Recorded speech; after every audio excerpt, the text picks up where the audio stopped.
Oi, oi, oi, pessoal! Como vocês estão? Tudo jóia? E aí, prontos para mais uma prova de concurso público? Pois bem, hoje eu trouxe para vocês uma pequena revisão, na realidade, uma revisão com exercícios para que vocês relembrem alguns assuntos para a prova da SEMAD Goiás, beleza?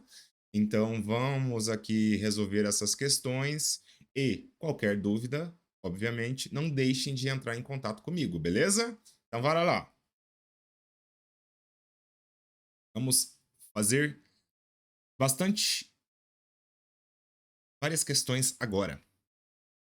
Tudo da banca IBFC, que é a banca responsável pelo concurso de SEMAD, tá? Então, vamos lá. As bacias hidrográficas são muito mais que uma porção de terra. A presença de nascentes e canais secundários de escoamento superficial e subterrâneo para um canal principal. São espaços públicos dotados de bens comuns, onde todos que compõem essa estrutura social pública ou privada têm direito de participação ativa nos processos decisórios de gestão. Uma descrição aqui, uma introdução, né, bem interessante sobre bacias hidrográficas. Sobre as bacias hidrográficas, assinale a alternativa correta. São correntes naturais de água que desaguam em outra similar.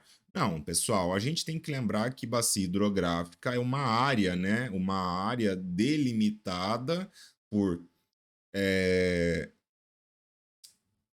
um divisor topográfico,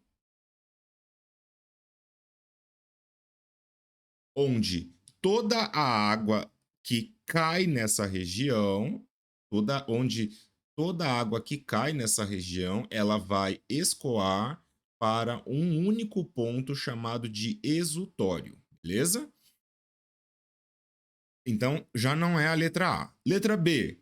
São compostas por um conjunto de superfícies e de uma rede de drenagem formada por cursos d'águas é, que separam, resultando em vários leitos no seu exutório. Que confuso isso daqui, hein, professor? Vários leitos no seu exutório? Em geral, a gente só tem um único ponto. Tá parecendo tá errado isso, né? Esses corpos hídricos, eles se juntam em um único leito ao final. Tá errado isso daqui. Letra C. É uma área de captação natural de água, excelente termo, captação natural de água, de precipitação, ó aqui a nossa precipitação, que faz convergir, perfeito, o escoamento para um único ponto de saída, que é o nosso exutório. Guardem bem esse nome. Aparentemente, é a nossa letra C. Vamos ver a D aqui. Áreas urbanas, industriais, agrícolas ou de preservação fazem parte de alguma bacia hidrográfica. Nesses locais não são realizadas atividades humanas. Nossa, não, né? Viajou aqui a banca legal. Nosso gabarito aqui então vai ser a letra C de cavalo. Pessoal, é muito importante que vocês revisem toda essa parte de bacia hidrográfica, de gestão de bacias hidrográficas, tá?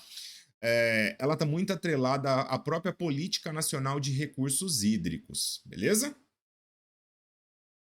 Vamos lá. 2. IBFC 2016. Leia as afirmativas a seguir e assinale a alternativa correta, que é a nossa alternativa correta. Vamos pegar a caneta vermelha aqui e bora lá. Para cada seção de um rio, existirá uma bacia hidrográfica. Pessoal, que interessante essa alternativa. Ela tá falando, vamos pegar um riozinho aqui. Pegar um rio, deixa eu subdividir ele ao máximo. Que é o nosso rio principal, tá? Aqui a gente tem um afluente e dentro desse afluente a gente tem aqui uma nascente. O que ele está falando? Ele está falando que para cada seção, pessoal, vai existir uma bacia hidrográfica. O que isso quer dizer? Isso quer dizer que aqui eu vou ter uma bacia hidrográfica, aqui eu posso ter uma bacia hidrográfica. Deixa eu juntar aqui.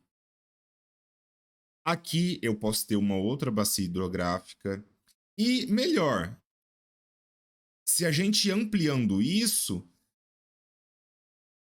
aqui a gente tem uma bacia hidrográfica que abrange essas duas bacias hidrográficas. E aqui a gente tem uma bacia hidrográfica maior. Nesse caso, essas em lilás, elas representam as nossas microbacias, né? As nossas microbacias. Então, sim, pessoal, de certa forma, quando o item fala que cadê que eu perdi? Para cada seção de um rio existirá uma bacia hidrográfica, tá certinho. É possível existir num braço pequenininho aqui vai existir uma bacia hidrográfica que vai contribuir, uma microbacia hidrográfica que vai contribuir para esse corpo hídrico, beleza? 2. As principais características da bacia hidrográfica são a área de drenagem e o comprimento do rio. É, Hum, não, né, pessoal? A gente pode aqui trabalhar com com muitas outras características. A própria declividade, superfície da bacia hidrográfica, o uso do solo. Então, aqui dá para a gente listar muitas características, tempo de concentração, fator de forma, índice de compacidade. Eu estou falando só das partes morfométricas, das características morfométricas, mas só nessa pequeno detalhamento aqui a gente já consegue enxergar que não são as principais. Tem muitas outras que também são importantes, beleza? Então, bora lá. Tá errado. 3. De modo geral, os rios possuem um trecho superior em que a declividade não é muito grande, seguido por um trecho médio de grande declividade, e no seu inferior a declividade é pequena, onde o rio tende a meandrar. É muito complexo a gente tentar generalizar um padrão único para uma bacia hidrográfica, mas na média mesmo, a gente tem a nossa cabeceira, médio curso, quando a gente fala a nível de bacia hidrográfica, e foz, né? Em geral, na cabeceira, a gente tem de fato um relevo um pouco mais, bem na nascente, né? Algo menos, com menor declividade. Aí a gente entra para uma zona com maior declividade, e na foz, isso daqui praticamente fica plano, tá? Praticamente, não estou falando que vai ficar plano. Essa situação na foz permite a formação de meandros, divisões, ramificações e tudo mais. No médio curso, a gente tem essa característica, né, uma maior declividade, e, por fim, na cabeceira, mas isso é bem complexo, tá, pessoal? A banca considerou como correta, beleza? 1 e 3. Eu ficaria em dúvida em generalizar isso, mas até de certa forma até que faz um pouco de sentido, mas é complicado a gente falar de modo geral. Beleza? Vamos para a próxima. Assinale a alternativa incorreta sobre gestão de bacias hidrográficas. Vamos lá. O aumento e a diversificação de usos múltiplos da água resultaram em uma multiplicidade de impactos de diversas magnitudes que exigem diferentes tipos de avaliação qualitativa e quantitativa, além de um monitoramento adequado e de longo prazo. Pessoal, isso tá certo. Quando a gente fala de diversificação de usos múltiplos da água, a gente tem que lembrar que, ao mesmo tempo, a água pode servir para irrigação, que depende, tem uma série de características que depende. Essa água também pode servir para diluição de efluentes, de águas residuárias, que é uma outra situação. Então, toda essa multiplicidade de usos múltiplos gera múltiplos impactos a depender do uso a que a gente se refere, e também acaba exigindo um monitoramento adequado. Eu preciso de um monitoramento adequado envolvendo várias variáveis, incluindo a vazão, e de longo prazo, principalmente quando a gente quer falar a respeito de vazão mínima, por exemplo. Eu não consigo determinar uma vazão mínima de referência, ó, a palavra de referência para um corpo hídrico, se eu não tiver uma série histórica que eu consiga utilizar de referência, beleza? Então tá certinho a letra A. Letra B. A gestão deve ocorrer seguindo os princípios da descentralização, participação social, considerando a bacia hidrográfica como unidade territorial de planejamento, utilizando-se dos instrumentos de gestão propostos, visando aos usos múltiplos da água. Pessoal, praticamente uma reescritura do que prega a Política Nacional de Recursos Hídricos. Descentralização, participação social, perfeito. O que mais aqui? Bacia hidrográfica como unidade territorial, joia, e instrumento de gestão, outorga, por exemplo, né? Enquadramento. São alguns dos instrumentos ali que visam aos usos múltiplos da água. Perfeitinho. Letra C. Os comitês de bacia hidrográfica são órgãos colegiados previstos na estrutura do Sistema Nacional de Gerenciamento de Recursos Hídricos, o SINGRE. Constituem fórum de debates para a tomada de decisão sobre questões relacionadas à gestão de recursos hídricos. Ela está certa, mas toma cuidado que a gente tem o Conselho Nacional de Recursos Hídricos, né? Que no caso é ali o superior que vai aprovar uma política nacional de recursos hídricos, né? Vai deliberar em última instância sobre conflitos de uso da água. Aqui, no caso, quando a gente fala do comitê de bacia, a gente fala de tomadas de decisões relacionadas à gestão de recursos hídricos de uma bacia hidrográfica, tá? De bacia hidrográfica. Vou colocar aqui, BH. Então tá certa, tá? Letra D. É a partir do plano de recursos hídricos que dados e informações são coletados e analisados em detalhe, com foco nos problemas relacionados a recursos hídricos específicos de uma região ou de uma bacia hidrográfica, né?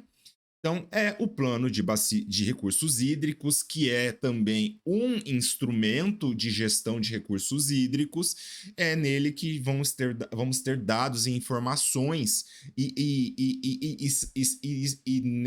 gaguejei aqui. E são nesses planos que vão estar toda a diretriz, o detalhamento dos problemas que podem que serão enfrentados, né, na gestão de uma bacia hidrográfica, por exemplo. Então, tá certinho. Letra E. As águas doces e superficiais, as águas doces superficiais são enquadradas segundo os usos preponderantes, né? Aqui, ó, o enquadramento, em 4 classes. A classe especial é aquela em que deve ser mantidas as condições naturais do corpo d'água e é a mais restritiva a atividades humanas que possam interferir em sua qualidade, não sendo permitido o lançamento de efluentes mesmo tratados. Uma visão assim geral do enquadramento e, pessoal, de fato, ela é especial, ela tem uma série de critérios especiais, de condições especiais, ela é a mais restritiva, de fato, tá? E também não é permitido o lançamento. Se ela é a mais restritiva, quem dirá utilizá-la para diluição de efluentes? Em hipótese nenhuma, é vedado, mesmo quando o efluente está tratado. Só que aqui tem um probleminha. Aqui ele fala que são 4 classes de água doces, quando na realidade são 5 classes. Tá? A especial, 1, 2, 3 e 4, tá? Não esqueçam disso. Algumas bancas podem, principalmente bancas pequenas, elas gostam de cobrar um certo detalhamento desnecessário. Beleza? Então, nosso gabarito é a letra E, de essa daqui. Vamos lá, próxima. 2021, dentre os instrumentos da Política Nacional de Recursos Hídricos, instituídos pelo artigo 5º da Lei 9433 de 97, que institui a Política Nacional de Recursos Hídricos, assinale as afirmativas abaixo e dê valores verdadeiro ou falso. Primeira, o enquadramento dos corpos...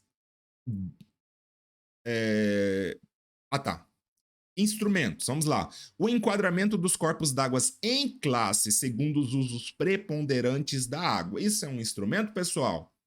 Sim ou com certeza? Com certeza, né, pessoal? Enquadramento em classes. E eu não falo nem só de águas doces, águas salobras e salinas. São 13 classes ao total, sendo 5 de água doce, tá? 2. Incentivar e promover a captação, a preservação e aproveitamento de águas pluviais. Pessoal, incentivar, isso não tá com cara de instrumento, tá com cara de algum objetivo, né? De captação, preservação das águas pluviais. Não, isso é objetivo, beleza? Não é. Falso. Próxima, a outorga do direito de recursos hídricos, de uso dos recursos. Eu falei anteriormente, sim, a outorga, a cobrança pelo uso dos recursos hídricos, né? Aqui, ó, e o plano de recursos hídricos também, instrumentos. Pessoal, se na prova tá para cair política nacional, vocês têm que ir com os instrumentos, com os fundamentos na ponta do lápis, tá? Então, relembrem isso, beleza? Planos de recursos hídricos. Então, ficou VFVV, V, que já morreu, VFVV. Ah, essa letra D. De doido. Que doido, professor.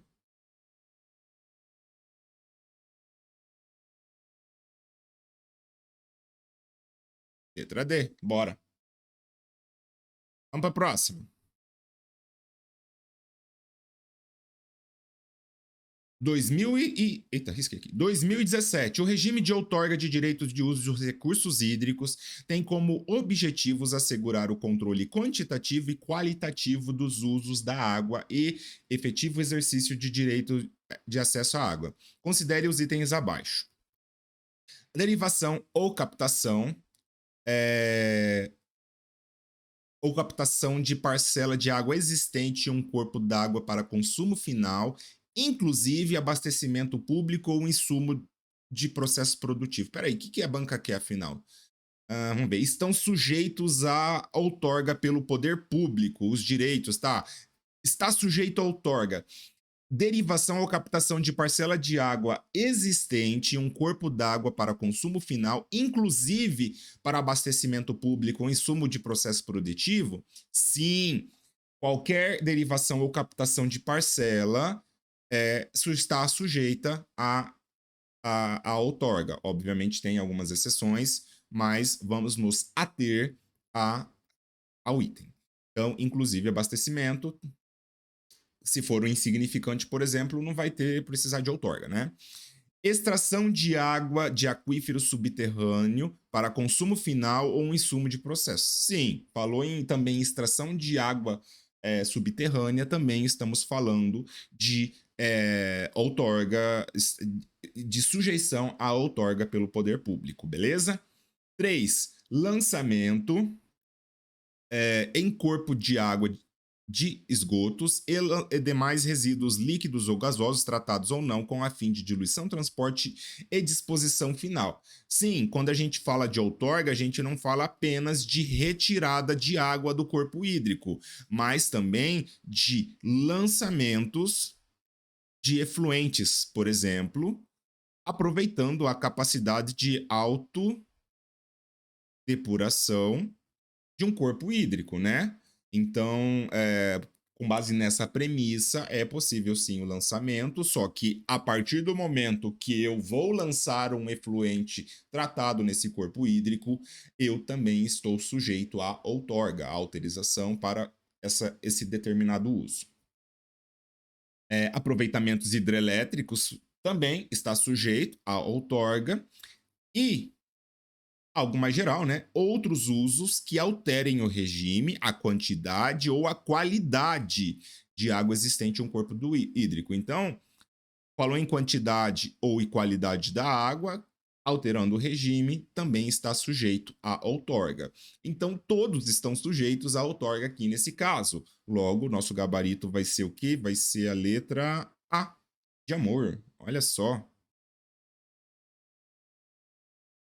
A, beleza? Vamos mais uma. A gestão integrada de recursos hídricos é um conceito que visa favorecer aquele uso que é preponderante da bacia sem que os demais usos se alterem. Não, né, pessoal? Não tem nada de favorecimento. É tentar compatibilizar os usos múltiplos, não favorecer um, né? É bem, nem nada a comentar. Letra B. Eliminar o poder econômico do conflito pelo uso da água. Que estranha essa alternativa. Eliminar o poder econômico do conflito pelo uso da água? Não, né? Vamos olhar as outras, ver se tem alguma coisa melhor que isso. Letra C. Criar formas de eliminar o risco de não atendimento aos usos múltiplos usuários do sistema. Formas de eliminar o risco, pessoal, eliminar é muito forte. Em geral, a gente não consegue eliminar o risco, a gente consegue atenuar. Sabe por quê? Por que, professor, que a gente não consegue eliminar? Porque a gente está falando, quando a gente fala de recursos hídricos, a gente está falando, falando de uma variável que não é determinada. Eu não sei qual vai ser a vazão daqui 2 meses. Eu não sei qual é a vazão daqui 1 ano. Então eu não consigo eliminar um risco se eu não sei de fato qual que vai ser a vazão. Eu posso, por meio de estimativas, por meio de estatística, prever que a vazão em dezembro seja de 50 metros cúbicos por segundo. Mas e se acontecer um evento atípico que gere uma baixa das precipitações e a vazão seja de 25? Notem, então, que eu não consigo eliminar. Eu vou, por meio da gestão desses usos múltiplos, tentar atenuar, minimizar o risco de não atendimento, mas eliminar, não. Tá? Levar em conta, letra D, então tá errado. Levar em conta no processo decisório os usos múltiplos da água e os múltiplos decisores. Sim, levar em conta, exatamente. Eu levo tanto em conta os múltiplos usos, todos, irrigação, diluição, abastecimento, levo tudo isso e também tem que levar os decisores, as variáveis, os parâmetros que são utilizados nesse processo decisório. Então, acredito que a letra D esteja mais correta que a letra B, que não faz nenhum sentido, beleza? Bora lá, bora para frente.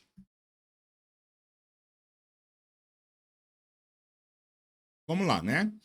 IBFC 2021. O aumento da população e todos os fatores atrelados com esse crescimento têm ocorrido em detrimento da degradação dos recursos hídricos por causa dos seus usos múltiplos. Devido a isso, as preocupações sobre a qualidade de água disponível têm se tornado cada vez mais comum. Cada dia mais comum. Sobre a qualidade de água, vamos lá. Assinale a alternativa incorreta. Incorreta. Errada. Vamos lá. A cor de uma amostra de água está associada ao grau de redução de intensidade que a luz sofre ao atravessá-la, devido à presença de sólidos dissolvidos. Pessoal, primeiro ponto que eu quero chamar a atenção, que vocês não podem confundir, é a diferença entre cor e turbidez, tá? A turbidez ela está um pouquinho relacionada com a transparência também, mas aqui o foco é cor e turbidez. Quando a gente fala em cor, a gente está falando da presença de sólidos dissolvidos, tá? E quando a gente fala de turbidez, a gente está falando de sólidos suspensos, que vão causar a interferência da passagem da luz. Se eu tenho uma partícula aqui, a luz não vai conseguir passar. Ela vai ser desviada ou barrada mesmo. Então, tá certo. Sólidos dissolvido, cor. Letra B. Sólidos. Nas águas correspondem toda a matéria que permanece como resíduo após evaporação, secagem ou calcinação da amostra a uma temperatura pré-estabelecida durante um tempo fixado. Tá certo, pessoal. Sólidos, aqui ele não especificou que tipo, mas só para vocês lembrarem, a gente tem os sólidos totais, que podem ser separados em sólidos suspensos, né? Por exemplo,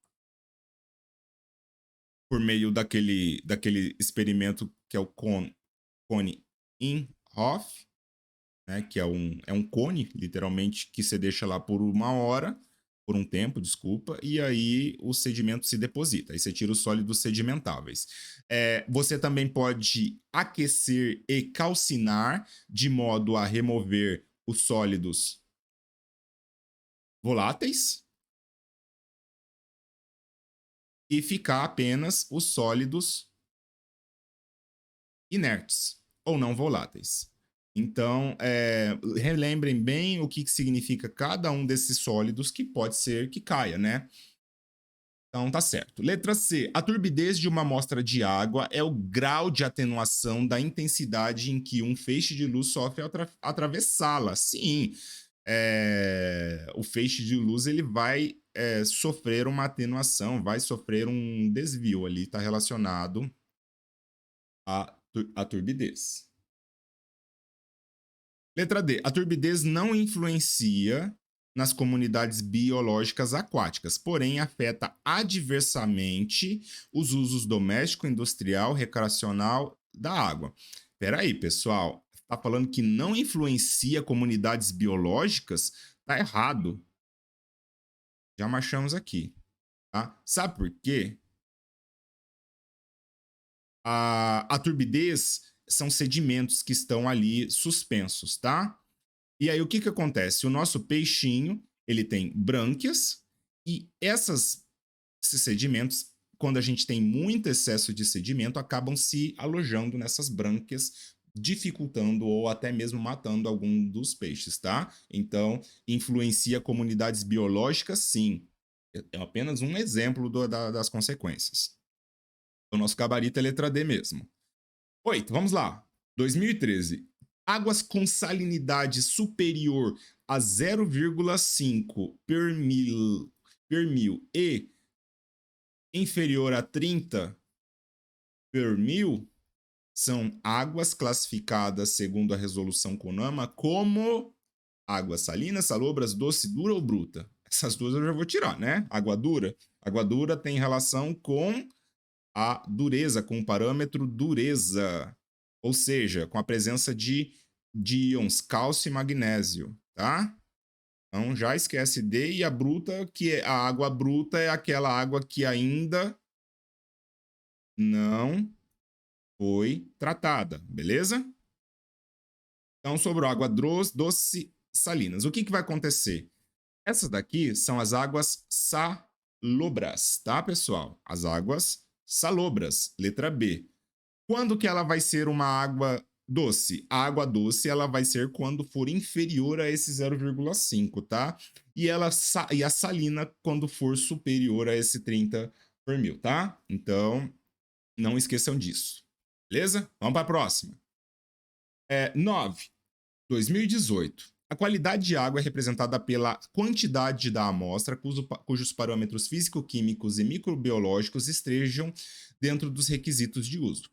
Dentro dos parâmetros indicadores de qualidade de água, temos os coliformes fecais, considerados importantes parâmetros indicadores de poluição da água por matéria fecal e da existência de micro-organismos potencialmente nocivos à saúde humana. Sobre os coliformes fecais termotolerantes, assinale as afirmativas e assinale a alternativa correta. 1, vamos lá.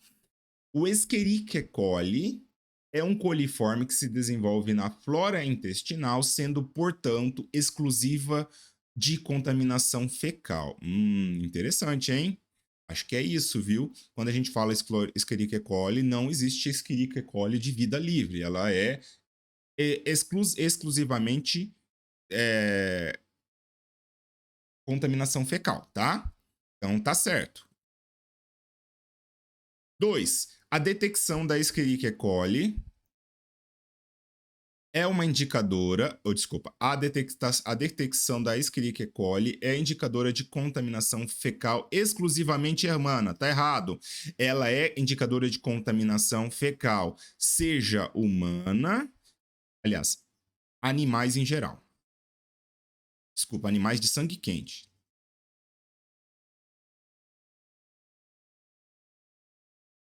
Tá? Então tá errado. A 2 já morreu. Então a gente já elimina esse daqui. E essa daqui. 3. Os estreptococos multiplicam-se facilmente em águas poluídas e são menos resistentes que... Não, né? Não são menos resistentes. Está errado. Em águas poluídas. Tá errado. Streptococcus fecais. 4. Os enterococos fecais são bactérias entéricas que em sua maioria associadas à flora intestinal humana e possuem alta tolerância a condições ambientais, adversas. E aí? Em sua maioria associada sim, tá? E possuem também alta tolerância a condições ambientais adversas. Tá certinho? O nosso gabarito é a letra C. Vamos para a próxima. O método de titulação de Winkler, eu trouxe essa questão justamente porque caiu nessa banca. É utilizado para a determinação de qual parâmetro indicador de qualidade de água. Assinale a alternativa correta. A titulação de Winkler serve para oxigênio dissolvido, fósforo total, pH ou turbidez. Pessoal, pH a gente utiliza o pHmetro, né? Turbidez a gente utiliza o turbidímetro. Para transparência a gente utiliza o quê? A bisqueira, professor. Disco, dissec. E a titulação de Winkler a gente utiliza para determinar oxigênio dissolvido. Em síntese, pessoal, essa titulação é basicamente você pegar uma amostra de água, realizar alguns procedimentos com permanganato, com sais de iodo, e conforme você faz o experimento, a quantidade de iodo que é liberada é igual à quantidade de oxigênio que tem naquela amostra. É por isso que eu consigo determinar o oxigênio por meio do iodo. Então, assim, simplificando ao máximo, que não é necessário saber, beleza? Mas saiba que a titulação de Winkler é para oxigênio dissolvido. Olha, vamos para a próxima. Segunda resolução CONAMA 357. Vamos lá. Assinale as alternativas afirmativas abaixo sobre as condições e parâmetros de qualidade de água. O conjunto de parâmetros de qualidade de água selecionado para subsidiar a proposta de enquadramento deve ser monitorado periodicamente pelo poder público. Pelo poder público, certo, pessoal? Se eu vou subsidiar uma proposta de enquadramento, eu vou definir qual classe é aquele corpo hídrico, ele tem que ser monitorado periodicamente pelo poder público, sim. Tá certo? 2. A qualidade dos ambientes. A qualidade dos ambientes aquáticos poderá ser avaliada por indicadores biológicos, sim, quando apropriado, utilizando organismos ou comunidades aquáticas. Perfeito. Alguns indicadores biológicos dependem da utilização de organismos ou comunidades aquáticas para saber efeitos deletérios, efeitos tóxicos e tudo mais, beleza? Então tá certinho. 3. Para corpos de água salobras continentais, onde a salinidade não se dê por influência direta marinha, os valores dos grupos químicos nitrogênio e fósforo serão estabelecidos nas classes correspondentes de água doce. É uma situação possível, sim, tá, pessoal? É uma possibilidade que está no parágrafo 6º do artigo 8º, tá? que nesses casos, quando a salinidade não se dê por influência marinha, né, os valores de nitrogênio e fósforo podem ser correspondentes àquele de água doce, tá? É uma situação prevista. Então, estão todas certas, perfeito? Letra D de doido, professor. Vamos para a próxima. O IQA, Índice de Qualidade de Água, foi desenvolvido para avaliar a qualidade de água bruta, visando seu uso para abastecimento público após tratamento. Os parâmetros utilizados no IQA, oxigênio dissolvido, coliformes termotolerantes, pH, demanda bioquímica de oxigênio, temperatura, nitrogênio, fósforo, turbidez e resíduo total, fazendo o adendo aqui, pessoal, são 9 parâmetros do IQA. É importante que vocês saibam eles, tá? Porque determinadas bancas gostam de saber se vocês sabem, infelizmente, quais são esses parâmetros. Então, levem aí no coração de vocês quais são esses parâmetros. E olha só como que a banca aqui foi cruel. Ela coloca assim: os valores de IQA são classificados em faixas que variam entre os estados brasileiros. Uma água que apresenta um valor de IQA igual a 75 no estado de Goiás apresenta qualidade considerada ótima, boa, razoável, ruim ou péssima.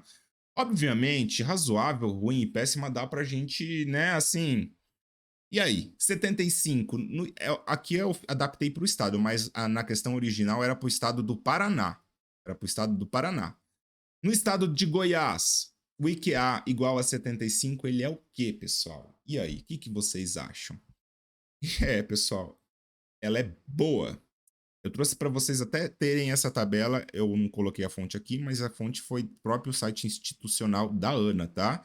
Então, faixas de IQA utilizados no estado de Goiás, ela é de 80 a 100, ótima, de 52 a 79, boa, que tá nosso aqui gabarito, e 37 a 51 razoável, 20 a 36 ruim e de 0 a 19 péssima, tá? Fazer mais essa pra gente encerrar essa nossa revisão. Infelizmente o tempo é curto, então não dá pra gente passar por tudo, pessoal. Desculpe, mas vamos lá. Qualquer informação agora é informação valiosa.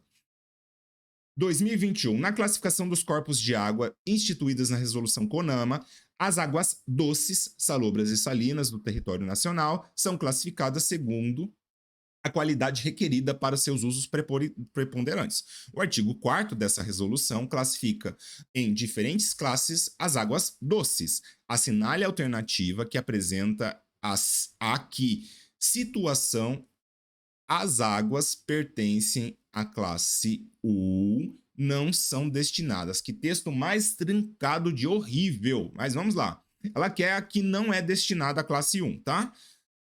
A classe 1 ela é destinada ao abastecimento para consumo humano após o tratamento simplificado? Sim. Lembrem-se que se fosse especial, seria após desinfecção. E que se fosse classe 2, seria 2 e 3 seria após tratamento convencional ou avançado. Então tá certo. É uma destinação da classe 1. B. Proteção das comunidades aquáticas. Tá certinho, é uma das possibilidades. Não confundir proteção com, vou colocar aqui, diferente de preservação. Quando vocês virem a palavra preservação, tenham um cuidado, porque pode estar relacionado com a classe especial, tá? Vamos lá, para a próxima. Irrigação de culturas arbóreas, cerealíferas e forrageiras. Não, né? Você não vai utilizar uma classe 1 para isso. Errado. É o nosso gabarito, na realidade, né? A proteção de comunidades aquáticas em terras indígenas pode ser utilizada sim, tá certo. E a irrigação, aqui sim, irrigação de hortaliças que podem ser consumidas cruas e de frutas que se desenvolvam rente ao solo e ingeridas cruas sem película. Então, também tá certo. Realmente, aqui o nosso gabarito vai ser a letra C. Pessoal, vou encerrar aqui. Queria falar de muitos mais assuntos para vocês, mas concentrem-se, façam uma revisão assim bem tranquila e uma ótima prova para vocês, beleza? Até a próxima e qualquer dúvida, não deixem de entrar em contato comigo, beleza? Até mais, pessoal. Tchau, tchau. Boa prova.